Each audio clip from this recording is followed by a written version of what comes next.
I want to welcome my sister in Christ, Erin Jones, past board member, and one of our sponsors from Electrician on Call. Come on up. Thank you, Christine, and we're representing with our sparkles, so shout out to everyone that got us sparkles. All right, this was not planned, okay. All right, you all are in for a real special treat, and so we're welcoming Dustin as our speaker today. So Dustin came to Texas by the way of football, signing with the Cowboys in 2018, and before that, he spent a year with the Cincinnati Bengals. Good job, everyone. Okay, there you go. His 4-year NFL career was a tough one and a rewarding journey. So Dustin is going to share his journey with us today. So I hope that you listen in, take some notes. And here's the really, really incredible, important part. His story is going to resonate with each and every one of you in here. So I'm so excited that Dustin's our last speaker for the season, and he's going to come up here to share a little bit about his journey. Dustin? Oh, sure. It's wireless.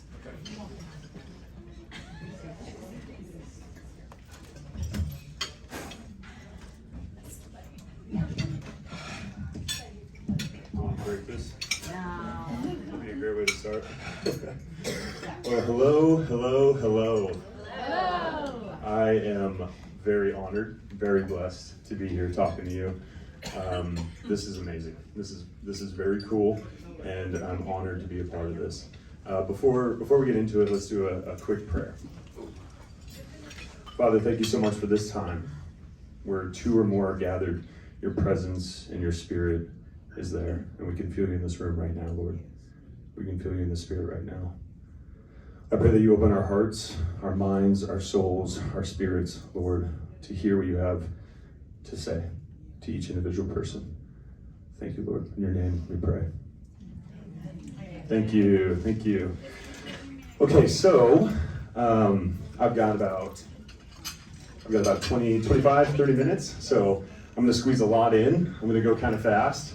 And I'm so excited because God's here. God's going to speak through, and this is really cool. I'm going to start with a story, and I'm going to relate it to a verse that I want to talk about in the Bible. And then I'm going to get into God's story through my testimony. And I'm hoping that it inspires and encourages you on your journey. And then I'm going to close with a story from the Gospel of Mark. I'm going to challenge us to walk away by asking ourselves a question. So a couple months ago, I was on a flight flying into Montrose, Colorado, and I experienced some of the worst turbulence I've ever experienced in my life. I don't know if anybody can relate to this, but I was floating in this airplane for about 3 seconds, and I'm not over exaggerating. Very scared. I'm not scared of turbulence or storms and stuff, or flying like that, right? And it was pretty wicked. It was pretty wild. And I actually had the opportunity to talk to the pilot when we landed. We were waiting to get off the plane. I had the opportunity to talk to the pilot a little bit. And I was curious. I asked him, can we go over or under or to the right or to the left of the turbulence? Why do we have to go through it? Because there's a lot of people that are mad right now on this flight. And what he said was actually very profound. And I kind of related it to a verse in the Bible when I heard it. But he said, when this aircraft was being built, it was being built with the storm in mind. It was being built to withstand that turbulence. And he said, in fact, it's actually able to withstand a lot worse than the storm that we went through. And he also said, when I was training to operate this aircraft, I learned that in my training. So I can trust this aircraft. I can trust this to go through the storms and handle that turbulence. And it's the passenger's job to trust me as the pilot, that I know what I'm doing, and that I'm trusting the aircraft to go through the storms. And I thought, what a beautiful metaphor for us living the Christian life. We were built with the storms of life in mind. We were built to withstand the storms. And we have a pilot we have a captain, we have a creator that built us to withstand it and to allow us to trust him in the storms, because he knows what he's doing. He knows what he's doing. And it's our responsibility to trust him in those storms. Genesis 50, verse 20. As for you, you meant evil against me, but God meant it for good, in order to bring about the present result, to preserve many people alive. The enemy tries to use the storms and the turbulence of our life to bring us fear and to bring us lack. He uses that for evil. If the enemy can win the battle of our mind, he will win. And he uses those storms to do it. And God uses those storms for good. God will take that storm and use it for good. But we have to trust. We have to believe while we're in it. We have to trust that our Creator built us to withstand those storms. And so if I had a title for this talk, I think it would be The Storms of Our Lives. And through God's story in my testimony, there's been a lot of storms, a lot of peaks and valleys, a lot of ups and downs. And I would like to share it with you. In order to do that, I kind of have to go back to the beginning, growing up. I grew up in a Catholic household. So every Sunday we went to church. Every Wednesday night we went to Bible study. And I didn't know God. I knew religion, but I had no relationship with God. I didn't love God, didn't know God. And that's how I grew up. And when I was 12 years old, my best friend was diagnosed with an enlarged heart. So he needed a heart transplant. And the doctors gave him about a year to live. And that year had passed. And Carl's not doing so well. He is placed in Children's Hospital. And I'm 12 years old, we're going down, our family goes down every other day to visit Carl, because it might be the last time that we get to see Carl. And I remember as a 12-year-old it was about a 45-minute drive from Children's Hospital in Seattle back home. And I would be praying to a God that I didn't know, because I didn't know what else to do. I'd be praying, Lord, please save my buddy. And about a week and a half passed, and a 12-year-old boy down in California was in a car accident, and he died. And his heart matched Carl's. So they rushed the heart up immediately, did the heart transplant, and Carl's well and alive today. And I remember as a 12-year-old being overjoyed, right? Because, oh my gosh, like God answered my prayer. He saved my friend. And growing up, I was always the kid that asked the annoying questions. I was always analytical and overthinker, and that's what I had been doing with faith. And so as this 12-year-old, I started to ask the question, did my prayers kill that boy? And now does that boy down in California, did he have a best friend that, his best friend died? And so that began this spiral for me of not understanding faith and asking those really tough, big questions that we ask ourselves. But I was very young, and I started going further and further and further from God. And grew up 18, you could be confirmed in the Catholic Church. I had the opportunity to do that, but my parents asked me, you're 18, you can make your decision, and I walked away. I didn't know God, I didn't love God, and I basically became an atheist at that point. While all of this is going on, while I'm growing up in an unheard of tiny 2A high school, tiny town. And if you would have told me or anybody that I would be an offensive lineman in the NFL, one day it would have been a joke, right? Everyone would have laughed. My nickname in high school was Noodle, because I was so long and skinny. And just a nowhere town. But my sophomore year of high school, I realized I might be kind of good at this football thing. And so I dove into it, and I worked really hard at it. I ended up becoming one of the top tight ends in the nation, one of the top tight ends in the country, or in the state. And I earned a full ride scholarship to play tight end at Oregon State. And so I show up as a freshman, full of myself, full of my ego, right? I'm the big man on campus. I'm ready to go. I did everything. I got here on my own. And that freshman year, I meet and I fall in love with this beautiful, amazing Christian woman. And we're dating for about 10 months. And she's from the hometown. She's from Corvallis. So her whole family's there. She grew up there.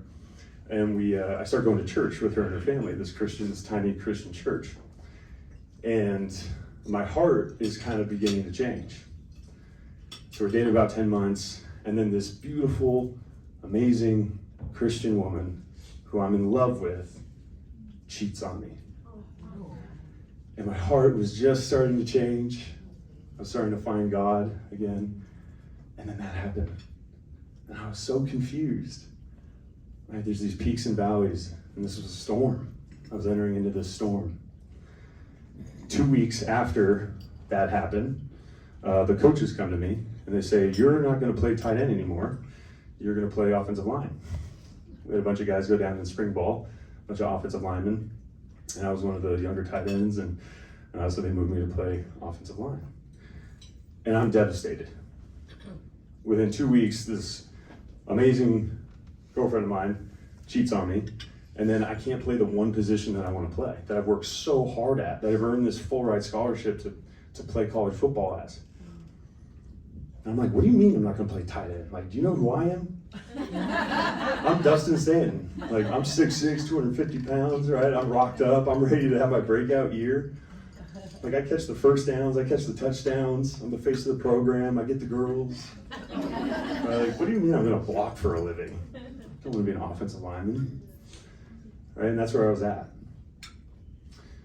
But I was devastated. I mean, it was the darkest moment of my life up until that point. Depressed, so sad, so confused, so angry, so frustrated. I loved her, and I loved that position, and I loved where I was at. So the coaches gave me a week to decide. I had no idea what I was thinking about quitting. I was thinking about transferring. And my ex-girlfriend, praise God, like, I was so close with her and her family, like, and to this day we're super close, and it's amazing. It's really cool what God does. But her parents knew everything. Her parents knew exactly what I was going through. And so her mom, Shelly, reached out to me. And she knew I had a week to decide. And she says, why don't you come to the church and Pastor Steve and I will pray over you? And I am not having it. I'm like, that's the last thing that I need to be doing right now. Like, what a waste of time. Mm-hmm. I need to be talking to my family. I need to be talking to my friends. I need to be talking to other programs. Because I might transfer.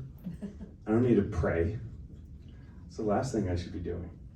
But there's this still small voice in the back of my head and in my heart. And I was desperate. And I was broken. And I didn't know where to turn. I didn't know what to do. So I went. It was like a Saturday afternoon. I met Shelly and Pastor Steve in the parking lot of Suburban Christian. And they took me back into the prayer room, closed the door, and each laid a hand on my shoulder. And they started praying for me. And I'm like rolling my eyes. And they were about a minute in, and somebody walks into the prayer room and puts their hand on the back of my neck. I'm like, that's weird. Who did Pastor Steve and Shelly invite? I thought it was just going to be us three. And I open my eyes and I turn around, and no one's there. No one's there. And I didn't know what was happening. But at the same time, I knew what was happening. And I was trying to justify, right? I'm trying to look at, who put their hand on the back of my neck? And sure enough, each had one hand on my shoulder. And I knew what was happening for two reasons. Number one, I broke down. I just started bawling. And this is coming from a guy that I hadn't cried in 5 years, right? At this point, I'm like some macho man football player. Men don't cry. Bawling. Crying like a baby, like gross crying. Snot everywhere. Just breaking down. Everything's coming out. And number two, I was given a vision. God gave me a vision. And I didn't even understand it, because the vision was me as an offensive lineman, as a captain and a leader of the program, making a difference in the community because of this. And the vision went all the way to the NFL. And I couldn't even fathom what that looked like. But I was seeing it. And at that moment, this realization washed over me that it's not about me. It was no longer about Dustin Stanton. And I didn't even know what it was about, but it wasn't about me. And it's about God, right? That moment changed my life. That moment changed my life. And immediately I went out to the parking lot of Suburban Christian. I called Coach Mike Riley and I was like, sign me up, let's do it. I'm ready to take on the challenge. And it was a challenge. It was, it's like the hardest thing I've ever had to do. So I weighed 250 pounds at this moment. You have to be at least like 300 pounds to play offensive line. So in 5.5 months, I gained 44 pounds of muscle, 6 pounds of fat, and I actually lost 0.2% body fat in the process. I was eating 10,000 calories a day. And it's one thing to eat 10,000 calories at McDonald's, right? It's another thing altogether to eat chicken, broccoli, and rice. I was training 2 to 3 times a day on top of the program workouts and practice, on top of an average of 6 hours of business classes, on top of learning a new playbook, new position. I've never played offensive line before, so I had to learn this whole new playbook.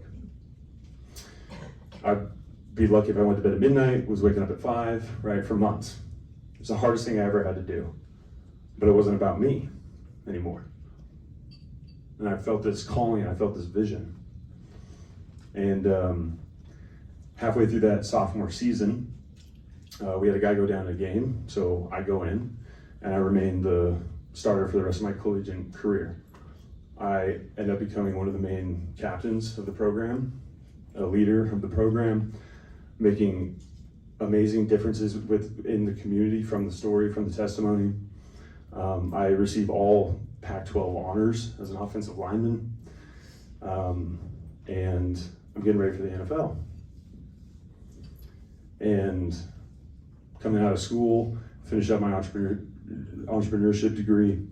I have scouts knocking on my door from the NFL. I have an agent, everything. I'm rated as a top guard coming out. There's talk of me being invited to the combine, being invited to the draft, all that stuff. So I go to Bend, Oregon, and I'm training for 10 weeks for the NFL. And I get no invite to the combine. I get no invite to the draft. I'm like, what? This doesn't make sense. I don't understand. But I keep working, and I keep looking to God, and I keep trusting.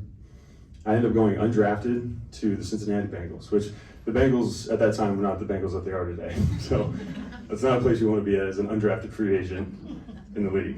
But I'm there. And I'm working my tail off. And when you're an undrafted free agent, you're starting from the bottom of the totem pole. So you got to work your way up. You're kind of a nobody. Peaks and valleys, another storm. And in my mind, there's still a lot of that ego and identity there. So I was like, I deserve more. I deserve to be drafted. I deserve to be this person. That I thought this was how this was going to go. And it looks different from what I thought. A storm. So I'm working my way up with Cincinnati, and I ended up getting cut the first year. A lot went into that. Confusion, politics, the whole thing, the front office. And doesn't make sense to me. Doesn't make sense. And so I get cut, I move back to Washington, and I'm like, it's fine, I'm gonna get a call from another team. That's what happens. My agent's gonna do what agents do. And for 2 months I don't get a call. No calls are coming in from any team. And it doesn't make sense. It's like, that's not the way this was supposed to go. That's not what the vision looked like. And so I was training twice a day. I was staying prepared during that time. But I would come home from training, and I would have my laptop open. On one side of the screen, I would have the trade tracker up, seeing where people were being traded to, where the opportunities were. And I had the agent on speed dial. And on the other side of the screen, I had LinkedIn open. I was looking at jobs because I didn't know what to do, I was praying about it. There was silence. I was having a hard time kind of not doing anything, not contributing, right? I felt like I wasn't. I was living with my parents, and this job came up, and on paper this job looked awesome. It was everything. It was like something that I wanted to do when I was done playing anyway, and so I looked into it. And normally this job takes like an average of a month and a half for the interview process, and you need at least 2 years of sales experience to get it. Well, I got it in a week and a half with no sales experience. It was this elite level position at a multi-billion-dollar corporation. And so I moved to Portland, Oregon. I'm a client relations representative for Paycom. And I'm good at it, and I hate my life. And I'm like, this is not it. I thought it was on paper, it was everything that I thought I wanted. I quickly realized it wasn't the job that I thought it was, right? And I felt like I gave up on my dreams. I almost feel like I felt like I gave up on my vision that God had for me. And yet it wasn't working the way that I thought it would. And so I would take walks down by the river in Portland every Sunday. And on one of the walks, I came across this quote. And it said, someone once told me the definition of hell. The last day that you have on earth, the person that you became will meet the person that you could have become. And that stopped me in my tracks. I was like, whoa, I feel like I'm becoming the person that I became, and who is the person that I was supposed to become? And how does that fall in line with God's will for my life? And why am I here? And what am I doing? And I called my agent right away, and I was like, I don't think we're done. There's got to be more. Feel a calling. This whole time I was staying prepared. I was training for the league while I was working this job. And he said, okay, well, I'll make calls and see what happens. Because we'd given up for months. And so he starts making calls, and at this point we're going into the playoffs. We're going into the postseason. And so kind of some of the rules change with contracts and who you can bring in. So we make calls, and some calls started coming back, but they're not futures guarantee. The contracts are risky because it's like week-to-week basis and all this stuff.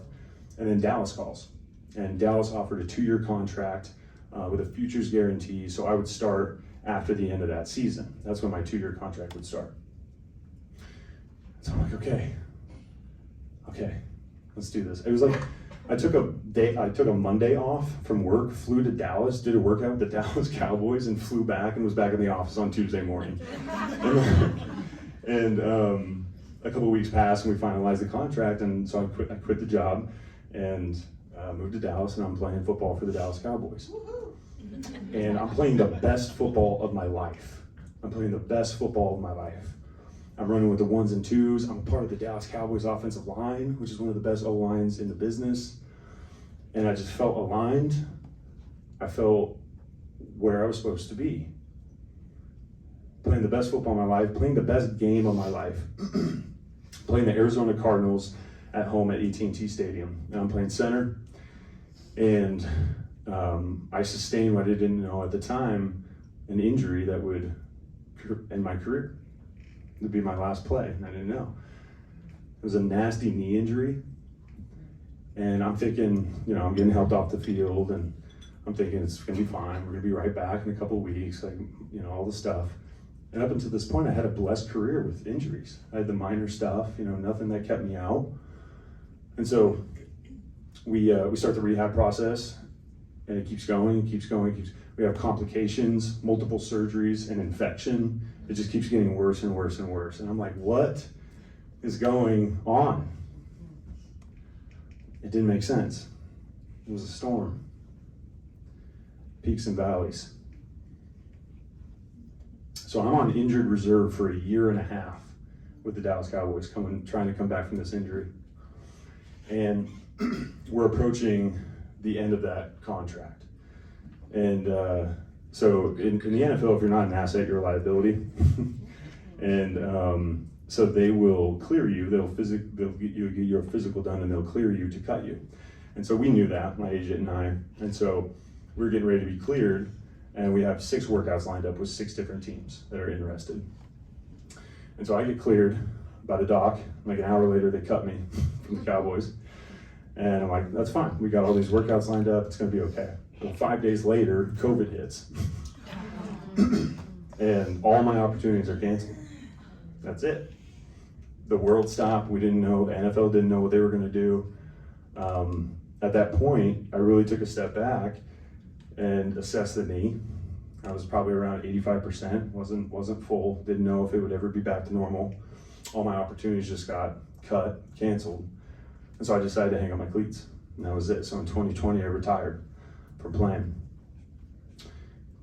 And I always say, faith only makes sense in reverse. It only makes sense in reverse. And it has been an absolute blessing to go through all those peaks and valleys, to have that adventure because of the wisdom and the knowledge that I learned from it. And I'm able to take what I've learned, what God has given me through that testimony, through the story, to now turn it and help other people and serve other athletes on their journey. I do that in the form of a company where we empower athletes and help them in their story and the things that they're working through.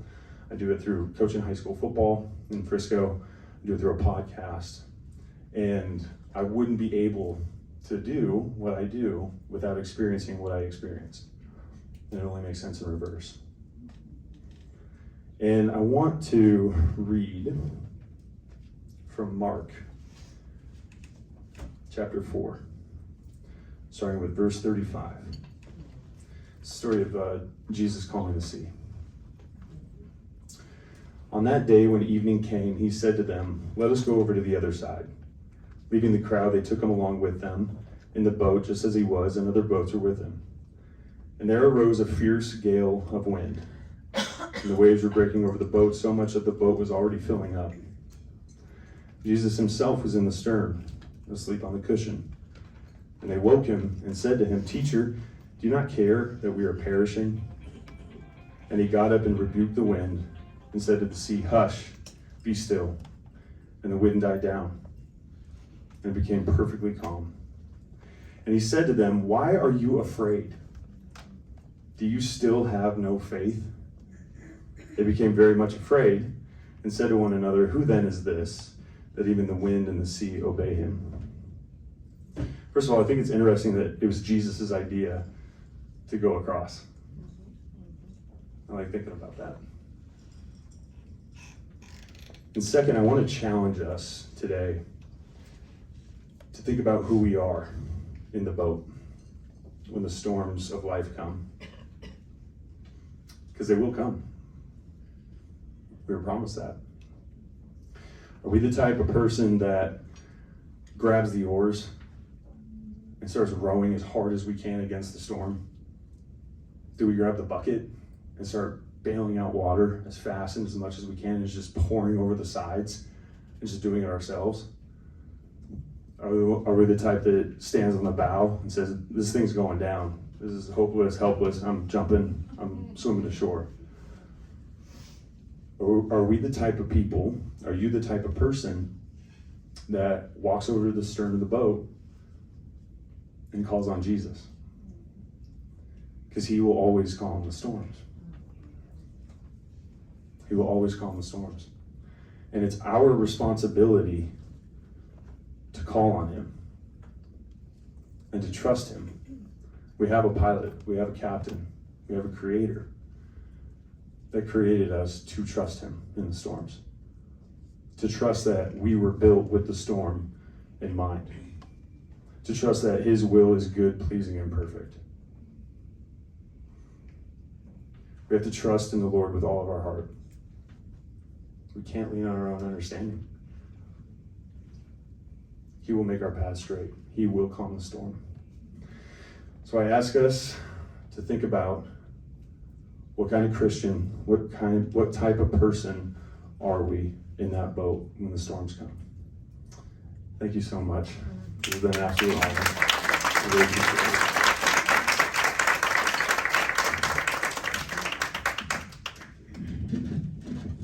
Before he goes anywhere, first, man, the church says amen, right?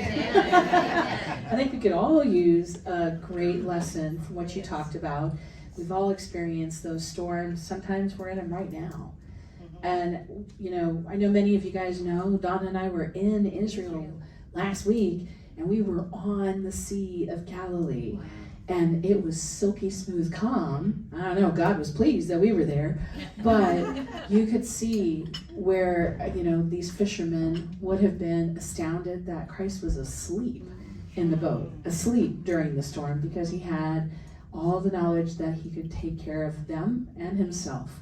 So it's okay to be restful even in the midst of so much stress. I love your message. I want to note that we give a small honorarium, and you, I think, noted it was for Food for the Soul's Denton warehouse. Is that correct? Mhm. Do you want to mention anything about them?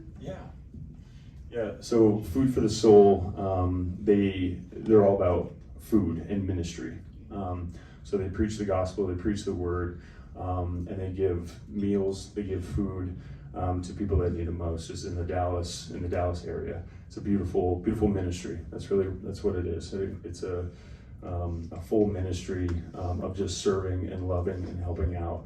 And they mainly do that through giving meals and food. So it's a dear foundation to my heart. Yeah, thank you. Thank you so much.